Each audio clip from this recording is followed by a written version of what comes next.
Recent high-profile inmate escapes have many asking what is going on in U.S. jails and prisons, and should the public now be concerned? Well, NewsNation's Brian Entin has been talking to law enforcement experts who say inmate escapes are more common than you may think. We've heard a lot about jailbreaks lately. Of course, just recently, the manhunt in Pennsylvania where an inmate crab walked to get out, went on the run for 14 days.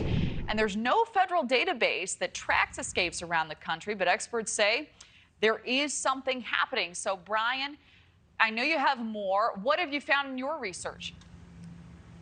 Yeah, it's interesting. You know, we started looking into this because that Pennsylvania escape with the guy who crab walked, that video was so crazy and it got so much attention. He was on the run for 14 days. There were so many eyeballs on that. But what's interesting is that there's no federal database, as you mentioned, so there's no way to really track how often this is happening state by state. But everyone we talk to that studies this says that there's an escape just about every single day. It just doesn't get the attention that that Pennsylvania escape got for obvious reasons. I mean, that surveillance video was just so insane, and the fact that he was on the run for 2 weeks. We're told the reason that these escapes happen, the number one reason, is there is this massive staffing shortage when it comes to correctional officers around the country. Low pay is a big problem. They have a hard time retaining people. Some jails actually have 50% fewer officers than they actually need to keep the jail safe. Different states have come up with different ways to sort of tackle this, at least in the short term. In Florida, actually, this is interesting, Kelly, they're using National Guard troops as jailers in some instances because there is such a serious shortage. Listen to what one of the experts we spoke to said about how you could maybe start to fix this problem.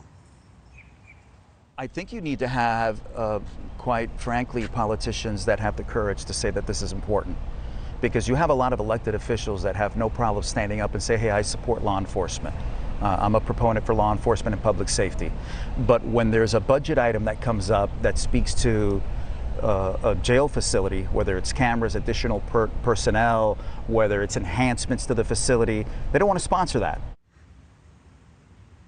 So several states have had to tackle the problem. Alabama, for one, they have just voted in a pretty significant pay raise for correctional officers. But you heard him say it right there, that it's just not popular to fund jails. I mean, you know, government funding is already so low with so many different programs, and these state legislatures at the end of the day start cutting from the jails, and that leads to a big problem when you don't have enough correctional officers, and that's why we're seeing so many escapes, Kelly.